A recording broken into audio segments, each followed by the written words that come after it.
പോലീസിനെ കണ്ട് MDMA packet വിഴുങ്ങിയ ആളാണ് മരിച്ചിരിക്കുന്നത്. ഗുരുതരാവസ്ഥയിലായിരുന്നു, വെന്റിലേറ്ററിലായിരുന്നു. അതിനുശേഷം മരണം സംഭവിക്കുകയായിരുന്നു. എനിക്കൊപ്പമുള്ളത് ഡോക്ടർ PN സുരേഷ് കുമാറാണ്. ഡോക്ടർ, ഇപ്പം MDMA കഴിച്ചിട്ടാണ് ഇയാൾ മരിച്ചത്. നമുക്ക് പോസ്റ്റ്മോർട്ടത്തിൽ മാത്രമേ അറിയാൻ പറ്റുള്ളൂ. 2 പ്ലാസ്റ്റിക് കവറിലുള്ള MDMA ആണ് കഴിച്ചിരിക്കുന്നത്. എൻഡോസ്കോപ്പിയിൽ അത് കണ്ടെത്തുകയും ചെയ്തിട്ടുണ്ട്. അപ്പൊ ഇത്തരം സാധനങ്ങൾ നമ്മൾ സാധാരണ ഉപയോഗിക്കുന്നതിന് ഒരു കണക്കൊക്കെ ഉപയോഗിക്കാൻ പാടില്ല. എന്നിരുന്നാൽ പോലും ഇതെങ്ങനെയാണ് ഇതിന്റെ ഒരു ഇങ്ങനെ മരണത്തിലേക്കൊക്കെ കാരണമാവുന്നത്?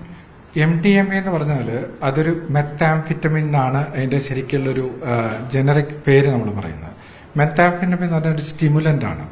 അതായത് നമ്മുടെ തലച്ചോറിന്റെ സിമ്പതറ്റിക് നെർവസ് സിസ്റ്റം എന്ന് പറയും. നമ്മുടെ തലച്ചോറിന്റെ പ്രഷർ, ശ്വാസം ഇതിനെയൊക്കെ നിയന്ത്രിക്കുന്ന ഈ സിമ്പതറ്റിക് നെർവസ് സിസ്റ്റത്തിനെ ഉത്തേജിപ്പിക്കുന്ന ഒരു കെമിക്കൽ ആയതുകൊണ്ടാണ് അതിനെ സ്റ്റിമുലൻ എന്ന് പറയുന്നത്.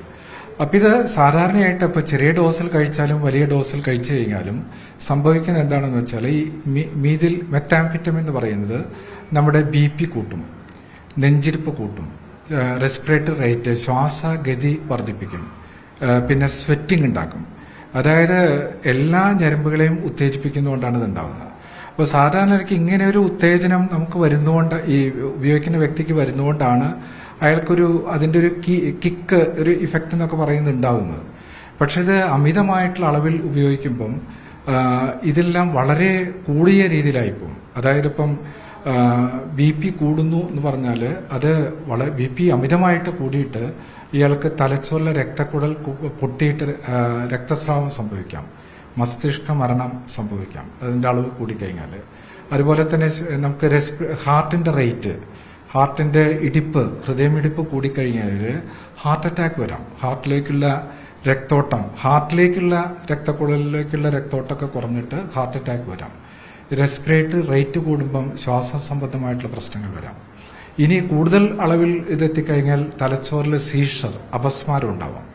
പിന്നെ അതിന്റെ കൂടെ തന്നെ നമുക്ക് സോഡിയം കുറയാം, ഹൈപ്പോനാട്രീമിയ എന്ന് പറയാം. പിന്നെ ഹൈപ്പർ തെർമിയ, ശരീരത്തിലെ ടെമ്പറേച്ചറിന്റെ അളവൊക്കെ വളരെ അമിതമായിട്ട് കൂടാം. ചുരുക്കി പറഞ്ഞാൽ ഈ അമിത അളവിൽ സംഭവിച്ചു കഴിഞ്ഞാൽ അവിടെ അവർക്ക് സംഭവിക്കുന്നത് മൾട്ടി ഓർഗൻ ഫെയിലിയർ ആണ്.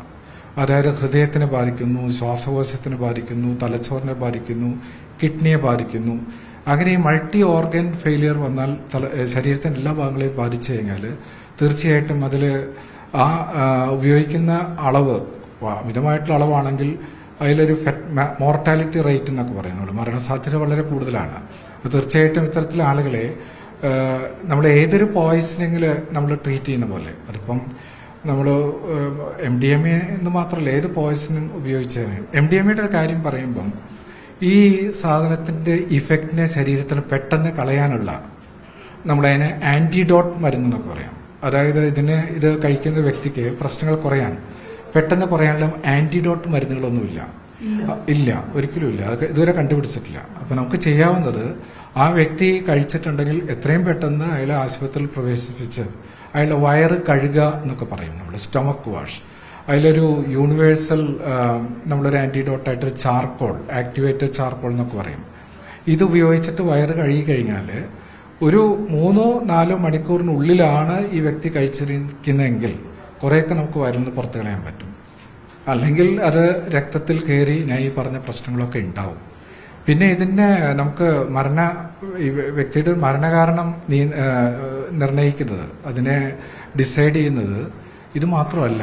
പലപ്പോഴും ഇത്തരത്തിലെ വ്യക്തികൾക്ക് ഹാർട്ടിന് മുന്നേ വല്ല അസുഖം ഉണ്ടായിരിക്കാം, അല്ലെങ്കിൽ ഡയബറ്റീസ്, അങ്ങനെ മറ്റു തരത്തിലുള്ള അസുഖങ്ങളൊക്കെ ഉണ്ടെങ്കിൽ ഇവർക്ക് മരണസാധ്യതയും കോംപ്ലിക്കേഷൻസ് വരാനുള്ള സാധ്യത കൂടുതലാണ്. അത് നമ്മൾ ചെറിയ അളവ് കഴിച്ചാൽ പോലും ആ സാധ്യത കൂടൂലേ? അപ്പോൾ MDMA ചെറിയ ആളുകൾ കഴിക്കുന്ന വ്യക്തികൾക്ക് പോലും ഞാൻ സൂചിപ്പിച്ചല്ലോ, അത് രക്തസമ്മർദ്ദം കൂട്ടാം, ശ്വാസതി കൂട്ടാം. ഇതൊക്കെ മറ്റ് അസുഖങ്ങളുള്ള വ്യക്തികൾ ഉപയോഗിക്കുകയാണെങ്കിൽ ഇതൊക്കെ സംഭവിക്കാം. പിന്നെ ഇത് ശാരീരികമായിട്ടുള്ള അസുഖങ്ങളുള്ള ആളുകളാണെങ്കിൽ മരണത്തിന് സാധ്യത കൂടുതലുണ്ട്. പിന്നെ ഇവർ ഇതിന്റെ കൂടെ മറ്റ് ഏതെങ്കിലും ലഹരി വസ്തുക്കളോ മറ്റു വസ്തുക്കളോ നമുക്ക് ഉപയോഗിച്ചെന്നുള്ള നമുക്കറിയില്ല. ഇപ്പൊ ഇവിടെ പ്ലാസ്റ്റിക്കിൽ കവർ ചെയ്തിട്ട് ഉപയോഗിച്ച സാധനം എന്നൊക്കെ പറയുമ്പം എത്ര കണ്ട് പ്ലാസ്റ്റിക് കൂടി വയറിൽ കടന്നു പോയിട്ടുണ്ട്. ഇനി അത് നമ്മുടെ വയറിൻ്റെ വല്ല ബ്ലോക്കോ എന്തെങ്കിലും സൃഷ്ടിച്ചിട്ടുണ്ടോ അതൊക്കെ നമുക്ക് നോക്കണം. അപ്പൊ ഇത്തരത്തിലെ സാധ്യതകൾ കൂടി കണക്കിലെടുത്തുകൊണ്ടാണ് MDMA മാത്രമാണോ മരണത്തിലുള്ള സാധ്യത എന്ന് പറയുന്നത്. പല സ്റ്റഡീസൊക്കെ ഉണ്ട് അതിനെക്കുറിച്ചൊക്കെ. നോർവേ, പല രാജ്യങ്ങളിലും MDMA ഓവർഡോസ് ടോക്സിസിറ്റി ഒക്കെ പഠനം നടത്തിയാൽ താരതമ്യേന അങ്ങനെ മരണങ്ങൾ റിപ്പോർട്ട് ചെയ്തിരിക്കുന്നത് വളരെ കുറവാണ്. ഇവിടെ കൂടുതൽ മരണങ്ങൾ വന്നിട്ടുണ്ടോ? അങ്ങനെ കഴിഞ്ഞ മുൻപൊക്കെ കുറച്ച് വാർത്തകളൊക്കെ വന്നിരുന്നു, മയക്കുമരുന്ന് അമിത അളവിൽ കഴിച്ചു മരിച്ചു. ഒരു വ്യക്തിക്ക് അങ്ങനെ മരണം സംഭവിച്ചതായിട്ട് നമുക്കറിയാം. കാരണം അയാൾ MDMA ഉപയോഗിച്ചൊരു വ്യക്തിയായിരുന്നു. അയാൾ ആശുപത്രിയിൽ വന്നപ്പം വളരെ വിചിത്രമായിട്ടുള്ള രീതിയിലുള്ള പെരുമാറ്റങ്ങളും ഇതൊക്കെ കണ്ടുകൊണ്ട് പെട്ടെന്ന് അയാൾ MDMA കഴിച്ചാണെന്ന് ഒരിക്കലും വ്യക്തി പറഞ്ഞതുമില്ല.